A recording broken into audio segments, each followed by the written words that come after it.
وحمزة ما أزكاه من متورع إماما صبورا للقرآن مرتلا. A specialized institute for Qira'at studies. السلام عليكم ورحمة الله تعالى وبركاته. إن الحمد لله نحمده ونستعينه ونستغفره ونؤمن به ونتوكل عليه ونعوذ بالله من شرور أنفسنا ومن سيئات أعمالنا. من يهده الله فلا مضل له ومن يضلله فلا هادي له. ونشهد أن لا إله إلا الله وحده لا شريك له.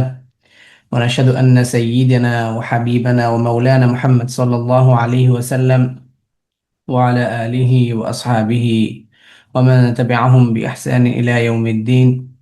اللهم تقبل لصالح الأعمال، اللهم تقبل لكل الأعمال الصالحين، آمين يا رب العالمين. ইলমান Nafia academy কর্তৃক আয়োজিত আল কোরআন পড়ি শুরু থেকে এই কোর্সে অংশগ্রহণকারী সকল দিনী ভাই ও বোনদের জানাই আন্তরিক শুভেচ্ছা ও অভিনন্দন। আল্লাহ রাব্বুল আলামিনের কাছে আমরা অত্যন্ত কায়মন বাক্যে আমরা শুকরিয়া জ্ঞাপন করি, পৃথিবীর এই কঠিন মুহূর্তের মাঝেও আল্লাহ তাআলা আমাদেরকে কোরআনের জন্য এবং তার দ্বীন শেখার জন্য আমাদেরকে এই সময়কে আমাদের জন্য উন্মুক্ত করে দিয়েছেন বা শেখার জন্য একটা সুযোগ করে দিয়েছেন। সেজন্য আমরা শুকরিয়া আদায় করি আলহামদুলিল্লাহি রাব্বিল আলামিন। এবং সেই সাথে আমরা শুকরিয়া আদায় করি আল্লাহ তাআলা আমাদেরকে এখন পর্যন্ত ঈমানের সাথে রেখেছেন এবং তার রাসূল পাক সাল্লাল্লাহু আলাইহি ওয়াসাল্লামের রেখে যাওয়া সুন্নাহ মোতাবেক আমরা আমাদের জীবনকে অতিবাহিত করতে পারছি। এজন্য আমরা আল্লাহর কাছে শুকরিয়া আদায় করি। আমরা গত ক্লাসে যে বিষয়গুলো নিয়ে আলোচনা করেছিলাম সেই বিষয়গুলো সম্পর্কে আমরা সকলেই অবগত আছি, কেননা আমরা এমন একটি অনুশীলন প্রক্রিয়ার মধ্য দিয়ে আমরা আমাদের এই গত 2 ক্লাসের যে আলোচনা ছিল সেগুলোকে আমরা পরিপূর্ণ করেছি। আজকে আমরা আলোচনা করব, এখন পর্যন্ত আমরা যে বিষয় নিয়ে আলোচনা করেছি সেটা ছিল আরবি ক্যাপিটাল লেটার সম্পর্কে আমরা জেনেছিলাম এবং তার পরবর্তীতে আমরা কোরআন থেকে এটার একটা ছোট করে অনুশীলন করেছিলাম, ক্লাসেও করেছি এবং পাশাপাশি হোমওয়ার্ক ছিল। আমরা যার যার সামর্থ্য অনুযায়ী আমরা হোমওয়ার্ক গুলোকে করার চেষ্টা করেছি এবং জমা দিয়েছি। যারা হোমওয়ার্ক জমা দিয়েছিলাম তাদের সবাইকে আন্তরিক শুভেচ্ছা অভিনন্দন, এবং যারা হোমওয়ার্ক জমা দেয়নি তারা চাইলে হোমওয়ার্কটা করে আমরা জমা দিতে পারি। এতে আমাদের পক্ষ থেকে আপনাদের প্রতি এই ক্লাসগুলো করানো যে আগ্রহটা সেটা আরো বেশি ত্বরান্বিত হবে। অন্যথায় আমাদের মাঝে একটু অনাগ্রহ সৃষ্টিও হতে পারে। যাই হোক, আমরা আজকে যে বিষয়টা নিয়ে কথা বলবো সেই বিষয়টি হচ্ছে প্রতিটি ভাষায় বর্ণের 2টা প্যাটার্ন থাকে। একটা প্যাটার্ন হচ্ছে ক্যাপিটাল লেটারের প্যাটার্ন, আরেকটা প্যাটার্ন হচ্ছে স্মল লেটারের প্যাটার্ন। অর্থাৎ যেই প্যাটার্নটাতে আমরা গত ক্লাস পর্যন্ত শিখেছিলাম সেটা ছিল একটা প্যাটার্ন। আরেকটা প্যাটার্ন হচ্ছে যে স্মল লেটারের। স্মল লেটার কখন প্রয়োজন হয়? যখন আমরা শব্দ লিখি, কোনো একটা শব্দ লিখি। যেমন উদাহরণস্বরূপ আমরা যদি আরবি ভাষায় নয় বরং ইংরেজি ভাষায় যদি খেয়াল করি, তাহলে কিন্তু আমরা দেখব যে প্রথম একটি ওয়ার্ডের প্রথম যে লেটারটা থাকে সেটা আমরা ক্যাপিটাল লেটারে লিখি এবং তার পরবর্তী যতগুলো লেটার থাকে সেগুলোকে আমরা হচ্ছে স্মল লেটারে লিখি। ঠিক তেমনি ভাবে আরবি ভাষাতেও ক্যাপিটাল লেটার এবং স্মল লেটারের বিষয় রয়েছে, যেটাকে আমরা বাংলা ভাষায় যদি বলি যুক্ত বর্ণ, কেমন, বা স্মল লেটার। ঠিক আছে, আজকে আমরা এই বিষয়গুলো নিয়ে আলোচনা করবো ইনশাআল্লাহ। অর্থাৎ বা এটা যখন একা আসে, অর্থাৎ একা বলতে শুধুমাত্র বাকে যখন আমরা লিখবো তখন তো আমরা তাকে ক্যাপিটাল লেটার লিখব, কিন্তু যখন আমরা একটা শব্দ লিখবো সেখানে দেখা গিয়েছে যে বা হারফটি শব্দের মাঝখানে আছে, তখন এই বা হারফটি শব্দের মাঝখানে যে আছে থাকলে কেমন দেখা যাবে আর কিভাবে লিখতে হবে, পাশাপাশি এটা দেখে আমরা কিভাবে বুঝবো যে এটাই বা, এই বিষয়গুলো নিয়ে আমরা কথা বলবো ইনশাআল্লাহ। তো এই বিষয়টা হচ্ছে মূলত আলোচনার বিষয়বস্তুটা হচ্ছে স্মল লেটার। কোন হারফটি শব্দের শুরুতে আসলে কিভাবে থাকবে, শব্দের মাঝে আসলে কিভাবে থাকবে, শব্দের শেষে থাকলে কিভাবে থাকবে, যুক্ত হয়ে থাকলে কিভাবে থাকবে, যুক্ত ছাড়া ভিন্ন একাকী কেমন থাকবে, এই টোটাল বিষয়টি নিয়ে আমরা আজকে আলোচনা করব ইনশাআল্লাহুল আজিজ। ওকে, তো এখানে আমরা দেখতে পাচ্ছি যে আজকের যে আলোচনার বিষয়বস্তু সেটা হচ্ছে যে প্রতিটি ভাষায় বর্ণের সমষ্টির সমন্বয়ে বা সমষ্টির মাধ্যমে একটি শব্দ তৈরি হয়, তেমনি আরবি ভাষাতেও একাধিক হার্ফকে যুক্ত করার মাধ্যমে হয় শব্দ গঠন। ঠিক আছে, তো আমরা এখন এই বিষয়টা নিয়ে আজকে জানবো যে কোন হার্ফটা শব্দের শুরুতে আসলে কিভাবে থাকবে, শব্দের মাঝে থাকলে কিভাবে থাকবে এবং শব্দের শেষে থাকলে কিভাবে থাকবে। আচ্ছা, আমরা এই অনুশীলন বা এই আলোচনাটা শুরু করেছি বা হার্ফ দিয়ে, কেমন? ঠিক আছে। আচ্ছা, তো এখানে আমরা দেখব যে বা হার্ফটা শব্দের শুরুতে, অর্থাৎ বা হার্ফ দিয়ে শব্দটা শুরু হয়েছে, তাহলে তখন যখন আমরা দেখব তখন আমরা কিভাবে দেখব, মানে তখন কিভাবে থাকবে, বা হার্ফটা শব্দের শুরুতে ঠিক এভাবে থাকবে। এবং এখানে আমরা একটা শব্দ নিয়ে এসেছি, শব্দের এখানে আমরা দেখি যে একটা শব্দ নিয়ে এসেছি যে বা খলাম। এখন এই শব্দটা শুরুতে আমরা দেখতে পাচ্ছি বাকে। আচ্ছা, তার পরবর্তীতে আমরা দেখতে পাচ্ছি বা যখন শব্দের মাঝে আসবে, তাহলে বা যখন শব্দের মাঝে আসবে তখন বা হার্ফটা কিভাবে থাকবে। ঠিক আছে, তো এখানে আমরা একটা শব্দ নিয়ে এসেছি জিম বা লাম। ঠিক আছে, এবং বা হার্ফটি যখন শব্দের শেষে থাকবে তখন কিভাবে থাকবে, তাহলে এইভাবে থাকবে। ঠিক আছে। আচ্ছা, তার পরবর্তীতে তা। আচ্ছা, এখানে একটা বিষয় আমি একটু বলে রাখি, সেটা হচ্ছে যে বা তা। আচ্ছা, তা যখন শব্দের মাঝে শুরুতে থাকবে তখন তখন এভাবে থাকবে, শব্দের মাঝে যখন থাকবে তখন এভাবে থাকবে, এবং শব্দের শেষে যখন আসবে তখন এভাবে আসবে। ঠিক আছে। আচ্ছা, এখন তার পরবর্তীতে আমরা দেখতে পাচ্ছি সা। এখানে একটা বিষয় বলে রাখি, সেটা হচ্ছে যে বা তা এবং সা, এই তিনটা হার্ফ আহ একই প্যাটার্নে থাকে, জাস্ট তাদেরকে চেনার উপায় থাকে হচ্ছে যে তাদের নোক্তার উপরে বা তাদের যে ফোঁটা আছে সেটার উপরে। তো আমরা সবাই জানি যে বা হার্ফটার ফোঁটা হচ্ছে তার হার্ফের নিচে, তাই না? এই যে ফোঁটা। তো এখন এই ফোঁটাটা যখন শব্দের নিচে আছে, সরি হার্ফের নিচে আছে, তো এখানে আমরা এই বায়ের যে প্যাটার্নটা আছে শব্দের শুরুতে যেমন, আচ্ছা, যেখানে আমরা ছিলাম বা হার্ফটা যেরকম দেখতে ঠিক একই প্যাটার্নে তো হচ্ছে তা, এবং একই প্যাটার্নে হচ্ছে সা। তো শুধুমাত্র পার্থক্যটা হচ্ছে তাদের নোক্তার উপরে। তো সা এর নোক্তাটা হচ্ছে তিনটা, সেটা উপরে থাকে। তা এর নোক্তা হচ্ছে দুইটা, সেটা তার উপরেই থাকে। আর বার যে নোক্তা আছে সেটা তার হার্ফের নিচে থাকে। তো পাশাপাশি এই তিনটা হার্ফ যখন শব্দের মাঝে শুরুতে শেষে যখন আসবে তখন তখন শুধুমাত্র আমরা একই প্যাটার্নে থাকে, শুধুমাত্র তার নোক্তার উপরে খেয়াল করলে আমরা এটা বুঝতে পারবো। ঠিক আছে। আচ্ছা, এরপর আমরা দেখতে পাচ্ছি জিম। আচ্ছা, জিম হার্ফটি যখন শব্দের শুরুতে, অর্থাৎ শব্দটা জিম হার্ফ দিয়ে শুরু হয়েছে, এরকম অবস্থায় যখন আমরা পাবো বা থাকবে তখন জিমের স্ট্রাকচারটা এমন থাকবে। যেমন এখানে আমরা একটা উদাহরণ নিয়ে এসেছি এবং এটা আমরা বোঝানোর চেষ্টা করেছি যে এইটাই হচ্ছে মূলত জিম। ঠিক আছে। আচ্ছা, তার পরবর্তীতে আমরা দেখতে পাচ্ছি জিম হার্ফি যখন শব্দের মাঝে থাকে তখন এভাবে থাকে, কেমন? জিম হার্ফটি যখন শব্দের শেষে থাকবে। ঠিক আছে। তো এখানে আরেকটা বিষয়, আচ্ছা, গেল। তো এবার কথা হচ্ছে ঠিক জিম হা হ, এই তিনটা হার্ফের প্যাটার্ন এক, শুধুমাত্র পার্থক্য হচ্ছে তাদের মানে তার স্ট্রাকচারের পার্থক্যটা হচ্ছে নোক্তার উপরে। জিমের নোক্তা হচ্ছে হার্ফের মাঝখানে, হ এর নোক্তা হচ্ছে হার্ফের উপরে, আর হায় তো কোনো নোক্তা নেই। তো এই যে তিনটা হার্ফের মধ্যে যে যেটা ডিফারেন্ট ব্যাপারটা আছে, তো তারা যখন শব্দের It's মাঝে, 6:15. তারা যখন শব্দের শুরুতে কানেক্টেড হয়ে শব্দের মাঝখানে অথবা শব্দের শেষে যখন থাকবে, তাদের প্যাটার্ন তিনজনের একই থাকবে, শুধুমাত্র তাদেরকে চেনার উপায় থাকবে কি, যে নোক্তার উপর বেস করে আর কি। নোক্তা যদি আমরা দেখি যে আহ, এই প্যাটার্নটার এই প্যাটার্নটার নোক্তা যদি নিচে থাকে তাহলে আমরা বুঝবো সেটা হচ্ছে জিম। যদি এই প্যাটার্নটার নোক্তা যদি উপরে থাকে তাহলে আমরা বুঝবো সেটা কি, হ। ঠিক আছে, আর যদি কোনো নুক্তা না থাকে তার মানে সেটা হচ্ছে হা। কেমন? আচ্ছা, তাহলে এখানে আমরা দেখি হা শব্দের শুরুতে, যখন শব্দ শুরু হবে হা হারফ দিয়ে, তখন হায়ের প্যাটার্নটা এমন থাকবে শব্দের মাঝে এবং শব্দের শেষে। ঠিক আছে, এই যে কেমন, ঠিক তেমনি ভাবে এরকম।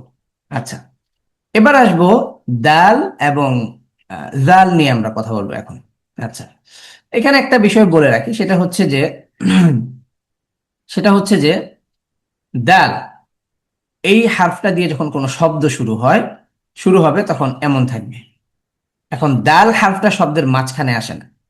শব্দের মাঝখানে আসে না বলতে বিষয়টা কি? বিষয়টা হচ্ছে এখন পর্যন্ত আমরা যেই 6টি হারফ আমরা পড়েছি, যে বা, ঠিক আছে, তো বায়ের এইটা তো হচ্ছে সব বায়ের শেষ অংশ, তাই না? তো এখন এই শেষ অংশের সাথে যদি আমি, ধরেন আমরা তাকে যোগ করলাম, তাহলে কিন্তু এখানে আমরা দেখতে পাচ্ছি এই যে দুইটা ফোঁটা দিয়ে আমরা যে তা লিখলাম। হুম, দুঃখিত, আজকে অনেক বেশি ডিস্ট্রাকশন হচ্ছে, আমি আন্তরিকভাবে দুঃখিত। আচ্ছা, যেখানে আমরা ছিলাম, এবার আমরা আসব যে দাল এই হারফটা নিয়ে আমরা কথা বলছিলাম। এখানে আমরা কিছু বিষয় বোঝানোর জন্য আমরা কিছু উদাহরণ নিয়ে আসব।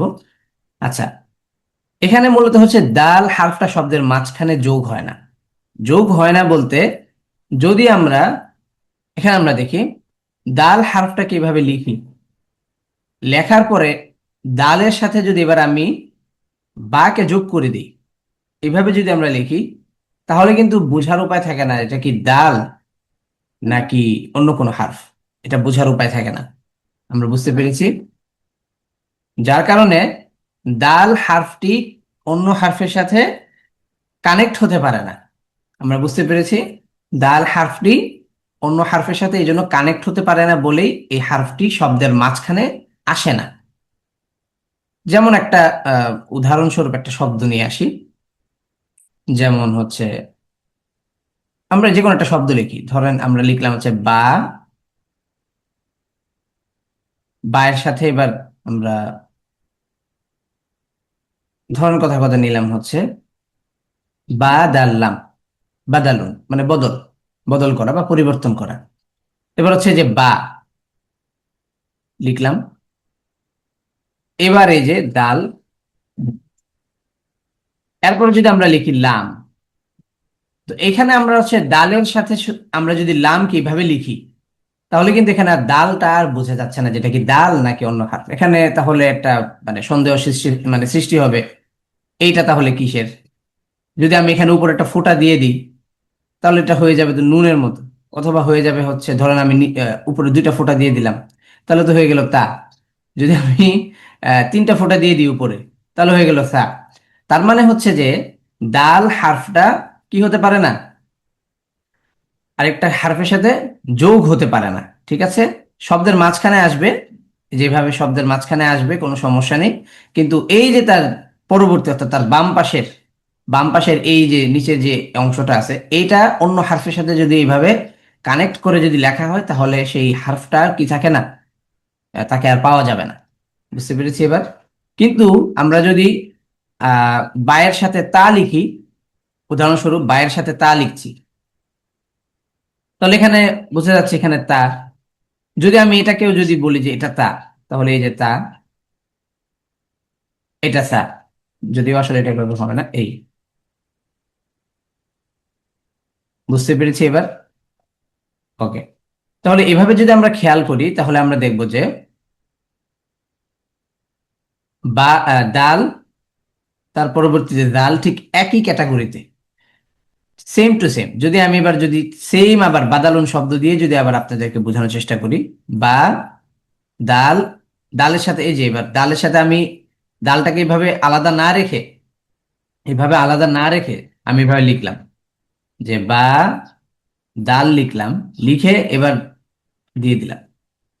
এবার এখানে যদি আমি বলি উপরে যদি একটা ফোঁটা দিয়ে দিই, এখন এটা বোঝার কোনো উপায় আছে যেটা কি জাল নাকি অন্য কিছু? মানে জাল বোঝার কোনো উপায় নেই, তখন এটা অন্য কোনো হারফ বুঝাইতে পারে আর কি, বোঝাতে পারে।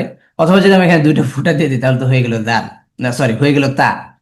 তারপর যদি উপরে যদি আরেকটা ফোঁটা দিয়ে দিতে, হয়ে গেল কি তা। তার মানে জাল হারফটার কি থাকবে না, তার অস্তিত্ব থাকে না। বুঝতে পেরেছি, তার স্ট্রাকচারের কোনো সম্ভাবনা থাকে না। এই জন্যই মূলত হচ্ছে দাল জাল তারা হচ্ছে কি অন্য হারফের সাথে কানেক্ট হতে পারে না, হলে তখন আর সেটা কি থাকে না, হারফটার অস্তিত্ব থাকে না। আচ্ছা, ওকে, এবার আসবে তার পরবর্তী র। ঠিক একই ভাবে র হারফটা শব্দের মাঝে আসে না, মাঝে আসে না বলতে শব্দের মাঝে আসে, কিন্তু র হারফটা, এই যে র হারফের যে রটা যে আমরা লিখলাম, এবার র এর পরে যদি আমি এবার যদি যোগ করে দিয়ে যদি বা লিখি, ধরেন আমরা একটা শব্দ রব্বুন, রব্বুন মানে হচ্ছে আমাদের রব, আল্লাহ, ঠিক আছে। Okay. তাহলে এখন রব্বুন শব্দটা শুরু হচ্ছে কি শব্দ দিয়ে, র দিয়ে। ওকে, লিখলাম র। এবার যদি আমরা এর সাথে যদি বা কে লিখি, তাহলে আমরা কিভাবে লিখব? ধরেন আমি বললাম যে না, র দিয়ে র এর সাথে আমি বা কে লিখবো, ঠিক আছে। তো এবার র এর যে নিচের অংশটা আছে এটার সাথে আমি যোগ করে বা লিখছি। আচ্ছা, তাহলে কি এখন আর র কি র থাকলো? র তো আর র থাকলো না। এখানে দেখা যাচ্ছে যে র হয়ে গেছে বা হয়ে গেছে, অথবা তা হয়ে গেছে, অথবা সা হয়ে গেছে। তার মানে তার মূল যেই স্ট্রাকচার এটা কি হয়ে যায়, পরিবর্তিত হয়ে যায়। তাহলে এখন কথা হচ্ছে যে র কি শব্দের মাঝখানে আসতে পারে না? হ্যাঁ, আসতে পারে। কিন্তু কিভাবে আসবে? র কিভাবে আসবে? র আসবে হচ্ছে শব্দের মাঝে আসবে। যেমন একটা শব্দ নিয়ে আসি, আহ যেমন এমনি একটা শব্দ নিয়ে আসি, ধরেন এমনি একটা শব্দ বলি, যেমন হচ্ছে বা র লাম। ধরেন এমনি একটা শব্দ নিয়ে আসলাম। তো এখন এখানে আমরা বুঝতে পারতেছি এটা র, এটা শব্দের মাঝখানে আসবে ঠিকই, কিন্তু এই যে বায়ের মতো যেরকম বা যেরকম কানেক্টেড হলেও তার কি থাকে, তার অস্তিত্ব থাকে। কিন্তু রর কানেক্ট হয়ে গেলে, অর্থাৎ কি বলে, এই যে তার যে বাম পাশের যে শেষ অংশে যেটা, এই অংশটা যোগ হলে তখন আর তার কি থাকে না, তার স্ট্রাকচারটা থাকে না, বা তার অস্তিত্বটা থাকে না, বোঝা যায় না যেটা কি র নাকি অন্য কোনো হার। তো এইভাবে র আসবে ঠিক আছে, কিন্তু র এভাবে কানেক্ট হয়ে আসবে না। কেমন? ওকে, ঠিক তেমনি ভাবে জাই, র এর ক্ষেত্রেও যে একই কথা, জাই এর ক্ষেত্রে ঠিক একই কথা। কেমন? আচ্ছা, এবার আসবো সিন। সিন হারফটা শব্দের শুরুতে, শব্দের মাঝে এবং শব্দের শেষে আসে। ঠিক বা তা সা যেভাবে আসে ঠিক সেম টু সেম। তাহলে এখন শব্দের শুরুতে যখন আসবে, অর্থাৎ শব্দটা যখন সিন দিয়ে শুধু শুরু হবে, তখন প্যাটার্নটা কেমন থাকবে? এমন থাকবে, শুধুমাত্র তার এই যে যে দাঁতগুলো আছে এগুলো দিয়ে, ঠিক আছে। ঠিক সেম শব্দটা যখন, মানে সরি, বর্ণটা যখন শব্দের মাঝখানে থাকবে, শুধুমাত্র তার এই অংশটাই তাকে কি করবে, প্রমাণিত করবে যে এটা সিন। এবং ঠিক তেমনি ভাবে এটাও, ঠিক আছে। তো এখানে আমরা উদাহরণগুলো নিয়ে এসেছি, ঠিক আছে। উদাহরণগুলো খেয়াল করলে আমরা ইনশাল্লাহ এই বিষয়টা ভালোভাবে বুঝতে পারবো। ওকে, ঠিক তার পরবর্তী হারফ হচ্ছে শিন। তাহলে সিনের ক্ষেত্রে আমাদের যেই আহ বিষয়, শিনের ক্ষেত্রে ঠিক একই বিষয়। কেমন? তাহলে এখানে আমরা দেখতে পাচ্ছি শিন, এই যে শব্দের শুরুতে সিনের যা প্যাটার্ন, সিনেরও ঠিক একই প্যাটার্ন, জাস্ট হচ্ছে ফোঁটার মধ্যে পার্থক্য। তিনটা ফোঁটা, আর ওনার হচ্ছে কোনো ফোঁটা নেই। কেমন? তো এখানে আমরা দেখতে পাচ্ছি সাকার, মুশরিকিন। এখানে আমরা দেখতে পাচ্ছি লাব্বাইশ। তো আমরা সবাই তো লাব্বাইক পড়েছি, তো এখানে লাব্বাইশ লিখেছি কেন? এটার মূল কারণ হচ্ছে যে আরবের কিছু গোত্র ছিল যারা হচ্ছে ইয়ার পরে, মানে সরি, লাব্বাইক, এই কাফকে তারা হচ্ছে শিন দিয়ে বলতো, লাব্বাইশ। তো এগুলো আমরা অ্যাডভান্স ইনশাল্লাহ আলোচনা করব, ঠিক আছে, কেন বলতো, কি কারণে বলতো। ওকে, এর পরবর্তীতে হচ্ছে সদ। সদ হারফ দিয়ে যদি আমাদের শব্দ শুরু হয়, তাহলে সদ হারফটা কেমন হবে? যেমন একটা শব্দ সবার, মানে হচ্ছে ধৈর্য ধারণ করা, ঠিক আছে। তো এখানে আমরা যে সবর, যে শব্দটা আমরা বাংলাতেও বলি যে সবুর করো, সবুর করো, ঠিক তেমনি ভাবে এটাও। তো এটা মূলত আরবি শব্দ আর কি। তো সদ হারফ দিয়ে শব্দ শুরু হয়েছে, তাহলে কেমন থাকবে সদ হারফটা? তার এই যে তার যে মাথাটা আছে বা যে বেলুনটা আছে এটাই শুধু আসবে। ঠিক তেমনি ভাবে যখন শব্দের মাঝখানে সদ থাকবে, যেমন কি ফাসলা, একটা শব্দ, হ্যাঁ, এই যে সদ আমরা শব্দের মাঝখানে পাচ্ছি। এবং শব্দের শেষে যখন আসবে, অর্থাৎ এই মানে শব্দের শেষটা শেষ হয়েছে সদ দিয়ে, এবং এরপর আর কোনো ওয়ার্ড নেই, এরপর আর কোনো বর্ণ নেই, ঠিক আছে। তখন এই যে এমনটা থাকবে ইয়াহতাসু। ঠিক আছে, যেমন আমরা আরেকটা শব্দ নিয়ে আসি, যেমন সদ দিয়েই আহ, ইয়েটা শেষ হয়েছে, কি বলে, শব্দটা শেষ হয়েছে। যেমন একটা উদাহরণ নিয়ে আসি, আহ খলাস। ঠিক আছে, খলাস। তো খলাস মানে হচ্ছে আপনার শেষ হওয়া।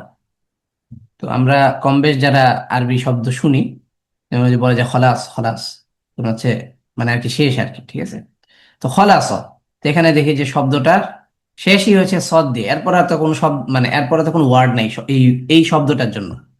ঠিক আছে, তো তো তখন হচ্ছে আমরা সদকে পরিপূর্ণ স্ট্রাকচারে লিখবো কিন্তু কানেক্ট উইথ। ঠিক আছে, অথবা ধরেন আমরা একটা শব্দ নিয়ে আসি খরাস, মানে খরাস, যে একটা শব্দ নিয়ে বানায় নিলাম আর কি, যে খ র সদ। তা আমরা জানি যে সদ, সরি, আমরা জানি যে র কি হতে পারে না, র এর এই যে শেষ অংশটা অর্থাৎ বাম পাশের অংশটা কি হতে পারে না, কানেক্ট হতে পারে না। তো সেটা কানেক্ট হয়ে গেলে তো আসলে তখন আর মানে র এর অস্তিত্ব থাকে না। তো এটার সাথে এবার যখন আমরা সদকে লিখবো, এই, বুঝতে পেরেছি, এই, তার মানে সদ কি সকল প্যাটার্নেই আসতে পারে, কানেক্টেড এবং উইদাউট কানেক্টেড। ঠিক আছে, কিন্তু কিছু হার্ফ তারা কি হতে পারে না, আহ, মানে সকল প্যাটার্নে কানেক্ট হয়ে আসতে পারে না। সেটা কোনটা, মাঝখানের প্যাটার্নে। ওকে, লা ইলাহা ইল্লাল্লাহ। ওকে, দদ একইভাবে, ঠিক সেম টু সেম সদের ক্ষেত্রে যা মানে শর্ত সারায়াত, ঠিক তেমনি ভাবে দদের ক্ষেত্রেও। তাহলে এখানে আমরা সদ আর দদের মধ্যে শুধু পার্থক্য কোথায়, একই স্ট্রাকচার, জাস্ট উপরেরটা ফোটা, তাই না? ঠিক তেমনি ভাবে দদের ক্ষেত্রেও সেম টু সেম। তাহলে তাহলে এখন কথা হচ্ছে যে সদ যেই যেই যেভাবে যেভাবে কানেক্ট হয়, যেভাবে যেভাবে ই হয়, ঠিক সেম টু সেম দদ একই ভাবে হয়। এই যে দরবা একটা শব্দ, ফাদলা, ফদলুন। ঠিক আছে, সম্মানিত হওয়া বা সম্মান করা আর কি। তারপর কি, এই যে বাদুন, কিছু। ঠিক আছে, কিছু শব্দ দিয়ে বোঝানোর চেষ্টা করা যাতে আমরা সহজে এটাকে ধরতে পারি। কেমন, প, প হারফটা শব্দের শুরুতে, শব্দের মাঝে এবং শব্দের শেষে, এটা সব অবস্থায় কানেক্ট হতে পারে। এই যে মাঝখানে যখনই আমরা দেখবো যে শব্দের মাঝে, শব্দের মাঝে তার কোনো অবস্থান নেই, শব্দের মাঝে তার সাথে কোনো কানেকশন নেই, তখনই আমরা বুঝবো যে এই হার্ফটার বাম পাশের অংশটা, অর্থাৎ তার মানে সে নিজে অন্যের সাথে কানেক্ট হতে পারবে, কিন্তু সে আর কাউকে তার সাথে নিতে পারবে না, কানেক্ট হয়ে নিতে পারবে না। বরং তার সাথে আসতে হলে, তার পরবর্তীতে আসতে হলে তাকে আলাদা হয়ে আসতে হবে। তো ত হার্ফটা এমন না। ঠিক আছে, আচ্ছা, জ ঠিক সেম টু সেম। তাহলে এখানে দেখতে পাচ্ছি তয়ের যেই প্যাটার্ন, তার স্ট্রাকচারাল প্যাটার্ন, ঠিক তেমনি ভাবে জয়েরও ঠিক একই স্ট্রাকচারাল প্যাটার্ন, জাস্ট শুধুমাত্র তাদের মধ্যে পার্থক্য হচ্ছে কি একটা নুক্তা বা একটা ফোঁটার মধ্য দিয়ে। ঠিক আছে, এবং শব্দের শুরুতে, শব্দের মাঝে, শব্দের শেষে যেভাবে ত আসছে, ঠিক তেমনি ভাবে জ ঠিক একই ভাবে আসবে। ঠিক আছে, তো এখানে আমরা দেখতে পাই শব্দের শুরুতে যলামা মানে হচ্ছে অত্যাচার করা, ইয়াজলিমুন অত্যাচারকারীরা। ঠিক আছে, গলায, কেমন, ওকে। আইন, আইন এবং গইন দুইটার মধ্যে তাহলে পার্থক্য কি, দুইটার মধ্যে পার্থক্য শুধুমাত্র হচ্ছে একই স্ট্রাকচার, শুধুমাত্র কি নোক্তার মাধ্যমে পার্থক্য। একজনের হচ্ছে কোনো ধরনের কোনো ফোঁটা নেই, আরেকজন হচ্ছে কি একটা ফোঁটা আছে তার উপরে। কেমন, এই দুইটা দিয়ে আমরা বুঝি। এবার আইন শব্দের শুরুতে যখন আসবে, তখন এই যেভাবে আইনকে লিখবো, শুধুমাত্র আইনের যে মাথাটা আছে এটা, এই অংশটা আসবে। এবং আইন যখন শব্দের মাঝখানে থাকবে তখন থাকবে এমন। ঠিক আছে, তো কিভাবে থাকবে, শব্দের মাঝে এই, এই, এই। তো এটাকে আমি একটা মানে সহজ উপায়ে নাম দিয়েছি, সেটা হচ্ছে সাইকেলে বসার যে সিট থাকে, তো ওই সিটের প্যাটার্নটা ঠিক অনেকটা এরকম থাকে, এই যে। ঠিক আছে, তো এটার সাথে আমি একটু মানে এটাকে বোঝানোর জন্য বললাম। তো এটা হচ্ছে আইন শব্দের মাঝখানে যখন আসবে তখন এভাবে। এবং সে কানেক্টেড হতে পারে, অর্থাৎ তাকে কানেক্ট করে আরেকটা কি লেখা যায়, ওয়ার্ড বা আরেকটা বর্ণ লেখা যায়। ঠিক আছে, এবং এই যে আইন যখন শব্দের শেষে আসবে তখন এই যেমন থাকবে। ঠিক আছে, কিভাবে? শব্দের মাঝখানের যেই প্যাটার্ন যেটা ঠিক সেম টু সেম আইন শব্দের শেষে আসলে এমন হবে। যেমন কি এই যে, অর্থাৎ মাঝখানে যখন আমরা লিখেছি তখন কি এই এই প্যাটার্নটা দিয়ে লিখেছি, তাই না? সেম টু সেম এই। আর যখন শব্দটা শুরু হবে তখন কিভাবে, কেমন, এই যেটা। ঠিক আছে, তো এগুলোর আমরা অনুশীলন রেখেছি। ইনশাআল্লাহ আমরা ক্লাসের পরে আমাদের যে অনুশীলনের যে গ্রুপ আছে ওটাতে আমরা দিয়ে দিব। তখন আপনারা বাসায় এটা আবার প্র্যাকটিস করলে তখন এই বিষয়গুলো আরো সহজে আপনারা আত্মস্থ করতে পারবেন ইনশাআল্লাহ আজিজ। তাহলে ওয়াইনের ক্ষেত্রে ঠিক একই বিষয়। ওয়াইন অর্থাৎ আইন শব্দের মাঝখানে আসলে যেভাবে আসবে, ওয়াইন শব্দের শেষে আসলেও ঠিক একইভাবেই আসবে। যা শুধুমাত্র উপরে ফোঁটা থাকবে একজনের, আরেকজনের ফোঁটা থাকবে না, এটুকুই পার্থক্য। কেমন? লা ইলাহা ইল্লাল্লাহ। ওকে, ফা। এবার আসবে ফা। ফা যখন শব্দের শুরু, অর্থাৎ ফা দিয়ে যখন কোনো শব্দ শুরু হবে তখন শুধুমাত্র ফায়ের এই অংশটা থাকবে। এই যে পরবর্তী যে অংশটা আছে এটা আর থাকবে না। কেমন? যেটা যেখানে আমরা আলোচনায় ছিলাম সেটা হচ্ছে ফা। তো ফা যখন, ফা দিয়ে যখন কোনো শব্দ শুরু হবে, কোনো শব্দের শুরুতে যখন ফা হারফটা দিয়ে শুরু হচ্ছে তখন আমরা ঠিক এভাবে পাবো। ফা হারফটা যখন শব্দের মাঝে আসবে তখন তার এই যে গোলাংশ যেটা আছে বা যেই আহ, যেই এইটুকু অংশ মাথাটা আর কি, যেটা এটা থাকবে। এবং আহ তেমনি ভাবে শব্দের শেষে যখন কানেক্টেড হয়ে লিখবে তখন এইভাবে থাকবে। যেমন এখানে আমরা দেখতে পাচ্ছি যে ফা পেলাম। আচ্ছা, ঠিক তেমনি ভাবে এখন ফা এবং কফের মধ্যে পার্থক্য। ফা এবং কফের মধ্যে পার্থক্য হচ্ছে ফায়ের উপরে এক ফোঁটা আর কফের উপরে দুই ফোঁটা। এবং ফা যেভাবে শব্দের শুরুতে, মাঝে, শেষে আসবে ঠিক সেম টু সেম কফও ঠিক একই প্যাটার্নে আসবে। শুধুমাত্র তার পার্থক্য হচ্ছে দুইজনের, একজনের হচ্ছে দুই ফোঁটা আর একজনের এক ফোঁটা। তাহলে কফের এখানে আমরা দেখতে পাচ্ছি যে দুই ফোঁটা। এই যে সেম, সেম টু সেম তাদের মানে কি বলে স্ট্রাকচারটা, শব্দের মাঝে, শুরুতে, শেষে। কেমন? তো এখানে আমরা কিছু শব্দ রেখেছি। কাফ, এটা খুব গুরুত্বপূর্ণ, আমরা এটা নিয়ে একটু কথা বলবো। কাফ যখন শব্দের শুরুতে আসবে তখন এই এই, ঠিক আছে। শব্দের মাঝে যখন আসবে তখন আমরা এই এই দিয়ে লিখব। ঠিক আছে, শব্দের শেষে যখন আসবে তখন এইটাই থাকবে, যেটা তার মূল কানেক্টিং যে ইয়েটা আছে, মূল যে স্ট্রাকচারটা আছে। ঠিক আছে, তার মানে কাফ আর হচ্ছে ওই যে আমরা ওইদিকে দেখেছিলাম আইন, যার শুরু একরকম কিন্তু মাঝখানে আসলে তার এবং শেষে আরেকটা রকমের ধরন। তো কাফের ক্ষেত্রে আমরা হচ্ছে এটা একটু প্র্যাকটিস করব বাসায়। প্র্যাকটিস যখন আমরা দিয়ে দিব এই এই, ঠিক আছে। এখন যখন শব্দের মাঝখানে থাকবে, যেমন হচ্ছে, যেমন সিন কাফ লিখবো, তো এই, ঠিক আছে, এইভাবে। কেমন? এখানে আরো সহজ উপায়ও লেখা যায়।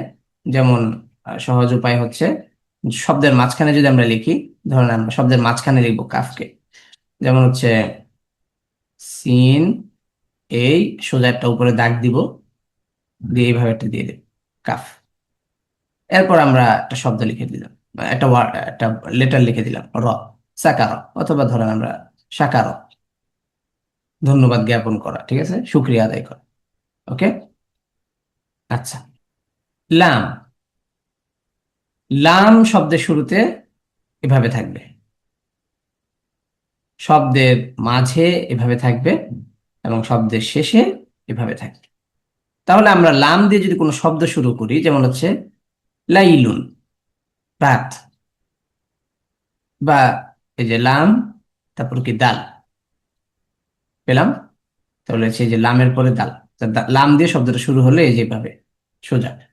শব্দের মাঝখানে যখন থাকবে, যেমন কি, যেমন আহ সালাক বা আলাক, ঠিক আছে, এই,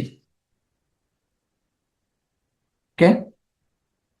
শব্দের মাঝখানে ঠিক এভাবে আসবে, এবং শব্দের শেষে আসলে তখন তো এইভাবেই আসবে, যেভাবে সিন ইত্যাদি এগুলোর আহ, যেভাবে আসে আর কি। ওকে। মিম। মিম শব্দের শুরুতে যখন এভাবে আসবে তখন এভাবে, যেমন কি মালিকি। তারপর কি, মিম যখন শব্দের মাঝখানে আসবে, মিম যখন শব্দের শেষে আসবে, তাহলে এখানে আমরা একটু বিষয়টাকে একটু খেয়াল করব। মিম দিয়ে যখন শব্দটা শুরু হবে তখন তার মাথাটাই থাকবে, এই যে। হুম। মিম যখন শব্দের মাঝখানে আসবে, যেমন আমালা। হুম। আইন, এই, এবার নিচেরটা এভাবে দাগ দিয়ে দিই, হয়ে গেল আমালা। ঠিক আছে। মিম যখন শব্দের শেষে আসবে তখন ঠিক এই প্যাটার্নটাই, পুরা প্যাটার্নটাই থাকবে। ঠিক আছে। তো যেমন কি আম্মুন মানে চাচা, এভাবেও লিখতে পারি আরো সহজ। আমি এইটাই ফলো করবো, এই যে এটা, এটাই ফলো করবো, এই যে দেখেন, এই, এই, ব্যাস, হয়ে গেল। তো এই হচ্ছে মিমের প্যাটার্ন। ঠিক আছে। তো আমরা মিমকে শব্দের মাঝখানে যখন দেখবো তখন এইভাবে দেখবো। ঠিক আছে।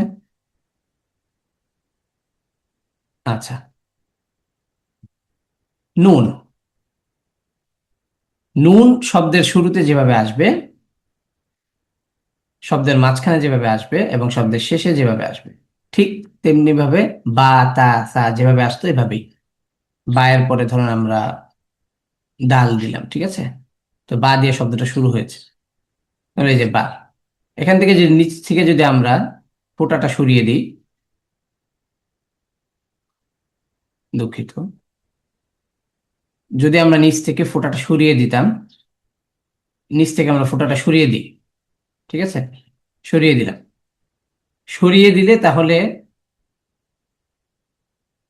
উপরে যদি ফোঁটা একটা দিয়ে দিই, একটা ফোঁটা, নিচের ফোঁটা উপরে দিয়ে দিলে সেটা হয়ে গেল নুন, নাদা। ঠিক আছে, বা নাদে, কেমন, যেটাই হয় আর কি। তো ঠিক সেম টু সেম, বা যখন শব্দের মাঝখানে আসে, যেমন ধরেন একটা, তাহলে এই যে সেম টু সেম, বা যখন শব্দের মাঝখানে আসে আমরা নিচে ফোঁটা দিই, তো এটার ক্ষেত্রে আমরা উপরে ফোঁটা দিই নুনের ক্ষেত্রে। বুঝতে পেরেছি। ঠিক তেমনি ভাবে বা যখন শব্দের শেষে আসে তখন আমরা বাকে এভাবে কানেক্ট ওয়েতে লিখি, ঠিক তেমনি ভাবে নুনকেও আমরা ঠিক একই সিস্টেমে লিখবো। ঠিক আছে। জাস্ট পার্থক্য, দুজনের মাঝে পার্থক্য হচ্ছে সামান্য। ঠিক আছে। আচ্ছা। ওয়াও। আচ্ছা। ওয়াও শব্দের শুরুতে আসে, শব্দের মাঝেও আসে, শব্দের শেষে আসে, কিন্তু শব্দের মাঝে যে আসে না, এটার মানে হচ্ছে যে ঠিক ওই র এর মতো। যদি আমরা ঠিক র কে যদি আমরা কানেক্ট করলে যেমন র এর ইয়েটা হারিয়ে যায়, তার প্যাটার্ন হারিয়ে যাবে, ওয়াও ঠিক একই রকম। যেমন একটা শব্দ লিখলাম, ধরেন লিখলাম হচ্ছে মু বা মাও, ঠিক আছে, বা মাওয়া। এবার ওয়াও তো শব্দের শেষে আছে, তো এটার পরে আমি ধরেন লাম দিতে চাই। এবার এটার সাথে যদি আমি এভাবে কানেক্ট করে যদি লাম লিখে দিই তাহলে কিন্তু আর এটা বোঝা যাচ্ছে না এটা কি ওয়াও নাকি ফা নাকি কফ। কি হয়ে যাবে, মিশ্রিত হয়ে যায়, শব্দটার মধ্যে মানে হার্ফটাকে আর তখন পাওয়া যায় না। এই জন্যই ওয়াও শব্দের মাঝে আসে না, মানে হচ্ছে শব্দের মাঝে মানে তার পরবর্তীতে তার মানে শেষাংশটাকে কানেক্ট করে আরেকটা হার্ফ লেখা যায় না, তারপরে আরেকটা হার্ফ আসবে কিন্তু সেটা ইন্ডিভিজুয়াল নিচে মানে কানেক্ট না হয়ে আসবে। ঠিক আছে। হ্যাঁ, গোলহা। তো গোলহা শব্দের শুরুতে আসলে এভাবে আসবে, এটা আমরা একটু লেখায় অনুশীলন করেছি আমরা এর আগে। তো শব্দের শুরুতে যখন আসবে তখন এইভাবে আসবে, যেমন হচ্ছে হুয়া মানে সে। ঠিক আছে। শব্দের মাঝে যখন আসবে, তো এটা একটা সহজ মানে ওয়ে আছে, এটা আমরা লেখায় প্র্যাকটিস করলেও হবে, তারপর আমি একটু বলে দিচ্ছি। যেমন একটা শব্দ কহওয়া, কহওয়াতুন মানে হচ্ছে কফি। তো এখন এই এই কফ লিখলাম, লিখে এই নিচে একটা দাগ দিব, দিয়ে এইভাবে উপরে উঠিয়ে একটা প্যাচ দিয়ে দিবি। ঠিক আছে। দিয়ে এই, অথবা আর একটু সহজেও লেখা যায়, এই একটা দিলাম, ফা যেভাবে লিখি আর কি, তারপর নিচে একটা এভাবে একটা ফুটা একটা গোল দিয়ে দিলাম, ঠিক আছে? এভাবেও লেখা যেতে পারে। কেমন? আচ্ছা, তো এগুলো সবগুলো প্র্যাকটিস সেশনে থাকবে, কিভাবে আমরা প্র্যাকটিসটা করব। আচ্ছা, তাহলে এখন দেখি আমরা হা শব্দের শুরুতে আসলে কিভাবে আসবে, শব্দের মাঝখানে যদি আসে এবং শব্দের শেষে যদি আসে ঠিক এভাবে আসবে। কেমন? যেমন লাহু, তার জন্য, কহওয়াতুন, কফি। ঠিক আছে, ওকে। হা গেল, আমরা ঠিক প্রায় কাছাকাছি সর্বশেষ অবস্থানে আছি আর কি। ইয়া, ইয়া হারফটি শব্দের শুরুতে হলে এভাবে আসবে, শব্দের মাঝে, শব্দের শেষে। ইয়া এবং বা, অথবা হ্যাঁ বাকেই ধরি আমরা। বা যেমন শব্দের শুরুতে আসলে যে কানেক্ট হয়ে যদি আসে তখন আমরা একটা ফোঁটা দেই, যদি আরেকটা ফোঁটা দিয়ে দিই তখন সেটা হয়ে যাবে ইয়া। ঠিক আছে, ঠিক তেমনি ভাবেই আমরা একটা শব্দ লিখি লাইলুন, এই। তো এবার যদি আমরা নিচে, যদি আমরা একটা ফোঁটা দেই তাহলে সেটা হয়ে গেল বা, যদি দুইটা ফোঁটা দিয়ে দিই হয়ে গেল ইয়া। অর্থাৎ বাকে যেভাবে আমরা শব্দের মাঝখানেও আমরা যেভাবে লিখবো, যেভাবে আমরা পাবো, ইয়াকেও ঠিক একই প্যাটার্নই পাবো, জাস্ট পার্থক্য দুইটা ফুটার মধ্যে। এবং ইয়া দিয়ে যদি কোনো শব্দটা শেষ হয়, যেমন হিয়া মানে সে, যদি এইভাবে শুরু হয়, ঠিক আছে, তখন আমরা কিভাবে, মানে তখন কি থাকবে, তার এই যে তার যে মূল স্ট্রাকচারটা আছে এটার মধ্যেই থাকবে। কেমন? যেটা এখানে আমরা দেখতে পাচ্ছি হিয়া। ঠিক আছে, আচ্ছা। এবং সর্বশেষ আরো কিছু হারফ আছে, আমাদের অল্প আর কিছু হারফ আছে, আমরা প্রায় লাস্ট ইয়াতে আছি। আলিফ, আলিফকে কেন আমি সবার শেষে নিয়ে আসলাম, এর মূল কারণটা হচ্ছে যে আলিফ দিয়ে কোনো শব্দ শুরু হয় না, এবং কোনো শব্দের মাঝখানেও আলিফ আসে না, এবং শব্দের শেষে কানেক্ট হয়ে আসলে সেটা শব্দের শেষে আসবে, সে শেষ অবস্থানে থাকে। কেন? কারণ হচ্ছে আলিফকে যদি আমি এবার কানেক্ট করে লেখি, ধরেন আমি একটা শব্দ নিলাম, ধরেন নিলাম হচ্ছে আলিফের সাথে আমি দাল, তাহলে এখন এটা কি আলিফ থাকলো? এটা তো আলিফ থাকলো না, এটা তো লাম হয়ে গেল। এই জন্যই আলিফ শব্দের শুরুতে আসে না, মানে কি কানেক্ট হয়ে আসে না। আলিফ শব্দের শুরুতে আসে, এই যে শব্দের শুরুতে একা আসতে পারে, কিন্তু যখন কোন একটা শব্দের মধ্যে যখন সে আসবে, মানে তাকে, তার এই যে নিচের অংশটা, এটা কি হতে পারবে না, এইভাবে অন্য হারফের সাথে যোগ হতে পারবে না। অন্য হারফের সাথে যোগ হলে তখন সেটা আলিফ থাকে না, তখন সেটা লাম হয়ে যায়। বুঝতে পেরেছি এবার? আচ্ছা, ঠিক তেমনি ভাবে শব্দের মাঝে আসে না, তার মানে শব্দের মাঝে ধরেন কোন একটা শব্দের মাঝখানে আলিফ আছে, এবার ওই আলিফকে যদি কানেক্ট করি তাহলে সেটা তো লামের মতো দেখা যাবে। একই কথা, শব্দের শেষে আসে মানে কি, মানে হচ্ছে যে শব্দের শেষাক্ষর যদি আলিফ হয় তাহলে আলিফ ইন্ডিভিজুয়াল একা থাকবে, কিন্তু তাকে ওই যে যোগ করে আরেকটা ইয়ে হবে না, আরেকটা শব্দ হবে না। যদি কখনো আলিফকে আমরা কানেক্টেড অবস্থায় পাই তার মানে বুঝতে হবে সেটা হচ্ছে শব্দের শেষ অবস্থায় আছে, যেমন কি এই যে মিম আলিফ, অথবা ধরেন লাম, অথবা ধরেন বা আলিফ, এই। এখন এর সাথে যদি আমি একে যদি আরেকটা আলিফও যদি আমি লিখি তাহলে সবাই কি বলবে, এটাও লাম, এটাও লাম, তাই না? তো তাহলে কি হলো না, শব্দের মাঝে এবং শব্দের শুরুতে এইভাবে আসবে না, আলাদা ইন্ডিভিজুয়াল আসতে পারে কিন্তু এভাবে কানেক্ট হয়ে আসবে না। ওকে। হামজা, হামজা শব্দের শুরুতে, মাঝে এবং শব্দের শেষে যুক্ত হতে পারে না। মানে কি? মানে হচ্ছে যে এটা তো হচ্ছে হামজার স্ট্রাকচার, তাই না? এখন এই যে নিচের অংশটা, এটার সাথে যদি আমি এভাবে যদি ওয়াও লাগাই দিই বা ওয়াও লাগিয়ে দিই তাহলে কি এটাকে আর হামজা থাকলো? এটা তো আইন হয়ে গেল। তো এটাই বলার উদ্দেশ্য যে হামজা শব্দের শুরুতে, মাঝে, শেষে কানেক্ট হতে পারে না, কিন্তু সে সকল অবস্থায় আসতে পারবে। যেমন কোন একটা শব্দ শুরুতে হামজা দিয়ে শুরু হচ্ছে, যেমন কি এই হামজা, তারপরে লিখবে আলিফ, আলিফও যেমন কানেক্ট হতে পারে না, তারপরে হচ্ছে এই। বুঝতে পেরেছি? তার মানে হামজাকে, এই যে তার এই নিচের অংশটাকে কি করতে পারবে না, টেনে আরেকটা হারফের সাথে যোগ করতে পারবে না, তখন যোগ করলে তখন সেটা কি হয়ে যাবে, অন্য হারফ হয়ে যাবে, সেটা আইন হয়ে যাবে। কেমন? হুম? আচ্ছা, হামজাতুল ওয়াসল। হামজাতুল ওয়াসল ঠিক একই রকম, কিন্তু এটা শুধুমাত্র শব্দের শুরুতে আসে। এটা আমরা আরেকটু সামনের দার্সে পড়বো। আচ্ছা, তো শব্দের শুরুতে আসে হামজাতুল ওয়াসলটা। হামজাতুল ওয়াসল শব্দের ওই যেরকম মাঝখানে আলিফের মতোই, শব্দের মাঝখানে, শব্দের শেষে আসে না। ঠিক আছে? এবং ঠিক এরকমটাই থাকবে, শব্দের শুরুতেই এই প্যাটার্নই থাকবে। ঠিক আছে? আচ্ছা, এগুলোকে আমরা আবার কোরআন থেকেও দেখবো, অনুশীলনেও রাখবো। গোলতা। গোলতা দিয়ে শব্দ শুরু হয় না, গোলতা শব্দের মাঝখানেও আসে না।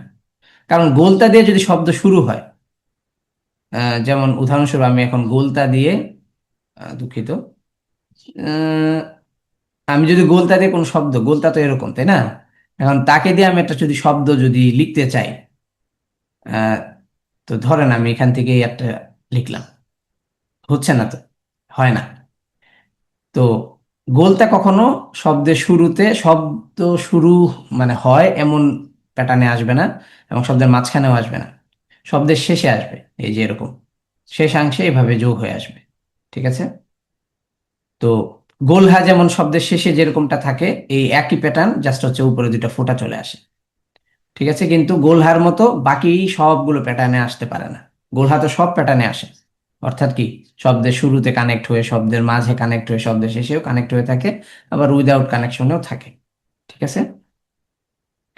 আচ্ছা, তো আজকে আমরা যে বিষয়গুলো নিয়ে আলোচনা করলাম সেটা ছিল হচ্ছে আরবি প্রত্যেকটা হারফ তার মানে কানেক্ট হয়ে আসার ক্ষেত্রে, অর্থাৎ তার মানে সে একটা শব্দের মধ্যে আসলে, যদি শব্দের মাঝখানে হোক, অথবা শব্দের শুরুতে হোক, অথবা শব্দের মানে মাঝে হোক, অথবা শব্দের শেষে হোক, যে কোনো প্যাটার্নে এই হার্ফগুলো কিভাবে আসবে, তার মানে কি বলে, তার মানে কি বলে, দেখতে তাকে কেমন দেখা যাবে, তার প্রত্যেকটা হার্ফকে আমরা আলাদা আলাদা করে আইডেন্টিফাই করে আমরা এটাকে পড়েছি।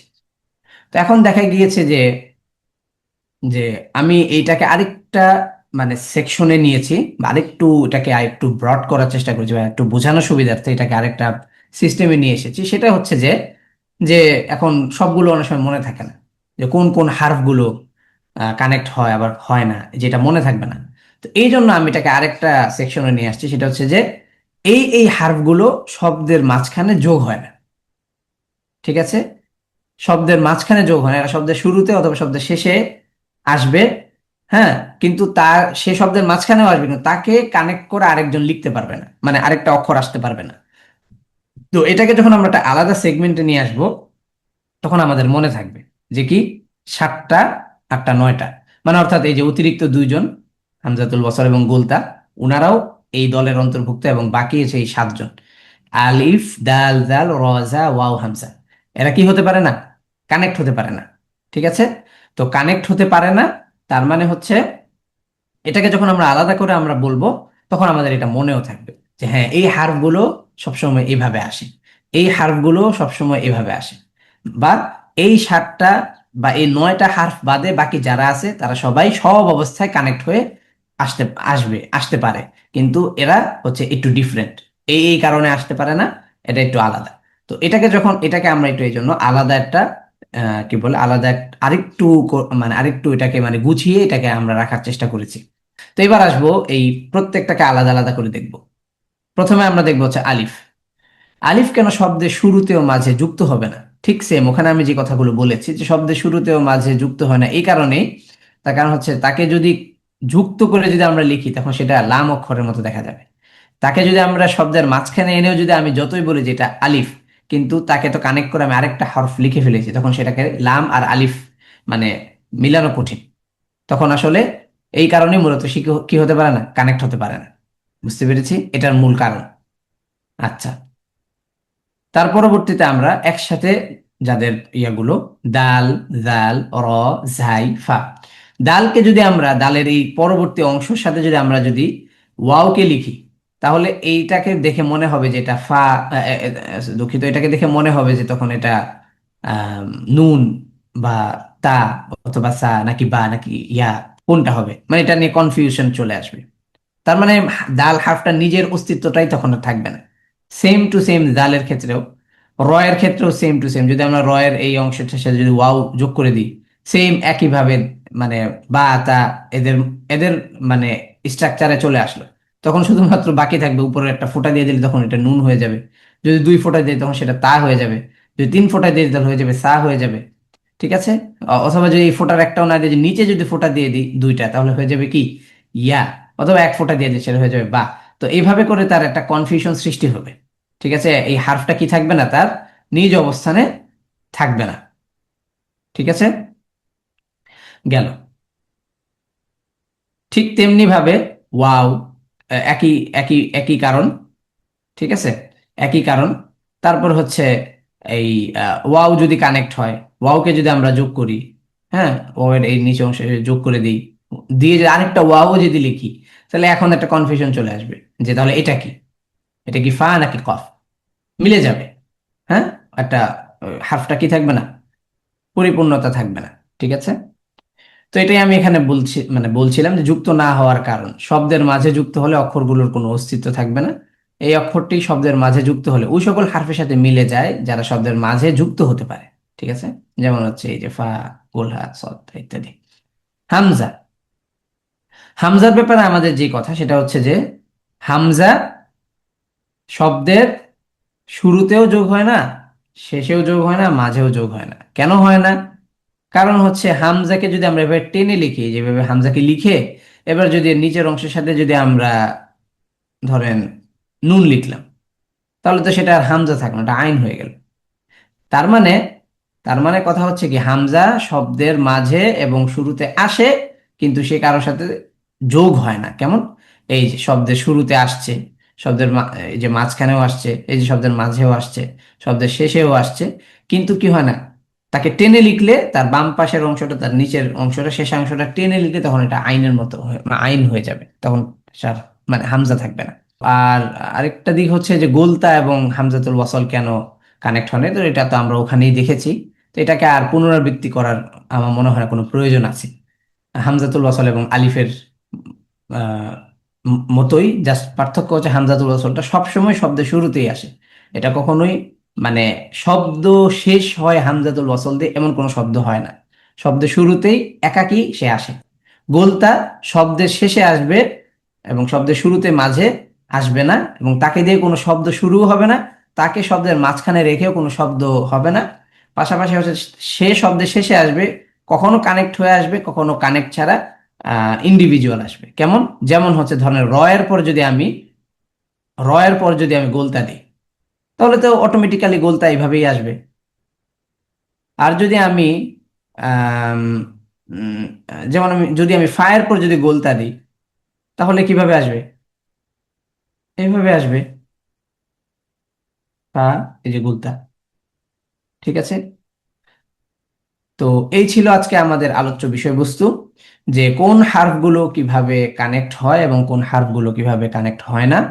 এবং যুক্ত বর্ণ সম্পর্কে আমাদের পরিপূর্ণ জ্ঞান থাকতে হবে। এই জন্যই, তার কারণ হচ্ছে আমাদের মূল ডেস্টিনেশন হচ্ছে কোরআন পড়া। তো কোরআনে তো আর মানে সবসময় সব ধরনের সুবিধা আমরা পাবো না। তো কোরআন তো মূলত হচ্ছে পরিপূর্ণ শব্দ দিয়ে আহ লক্ষ লক্ষ শব্দের সমন্বয়ে, ঠিক আছে, কি বলে এই আয়াতগুলোকে লেখা হয়েছে বা লেখা আছে।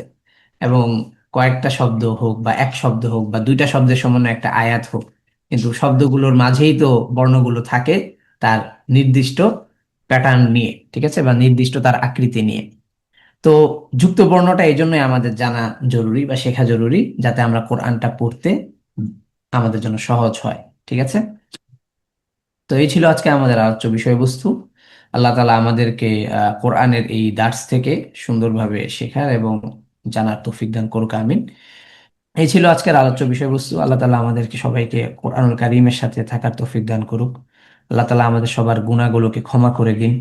আল্লাহ তাআলা আমাদেরকে আহ গুনাহ থেকে বাঁচার তৌফিক দান করুক। শুধু বাঁচার নয়, আল্লাহ তাআলা আমাদেরকে যেন গুনাহ থেকে পরিপূর্ণ মুক্তির সাথে যাতে থাকার তৌফিক দান করে, আমিন। এবং আল্লাহ তাআলা আমাদেরকে কোরআনের তিলাওয়াত নয় বরং কোরআনের জিকির, আল্লাহর জিকির সবসময় যাতে আমরা করতে পারি, আমাদের প্রত্যেকটা সময় যেন এভাবেই কাটে, এই আশা এবং আকাঙ্ক্ষা এবং এই উদ্দেশ্যকে কেন্দ্র করে সবার কাছে আমি এবং আমরা সবাই সবার জন্য দোয়া করব। আল্লাহ তাআলা আমাদের সবাইকে কবুল আর মঞ্জুর করে নিক, আমিন। সুবহানাক আল্লাহুম্মা বিহামদিকা আশহাদু আল্লা ইলাহা ইল্লাল্লাহ ওয়াহদাহু লা শারীকা লাহ ওয়া আশহাদু আন্না মুহাম্মাদান আবদুহু ওয়া রাসূলুহু। আল্লাহুম্মা সাল্লি ওয়া সাল্লিম ওয়া বারিক আলা সাইয়্যিদিনা মুহাম্মাদ ওয়া আলা আলিহি ওয়া আসহাবিহি আজমাইন। আল্লাহ রাব্বুল আলামিন আমাদেরকে ক্ষমা করে দিন, আমিন। ওয়াসসালামু আলাইনা ওয়া আলা ইবাদিল্লাহিস সালিহিন।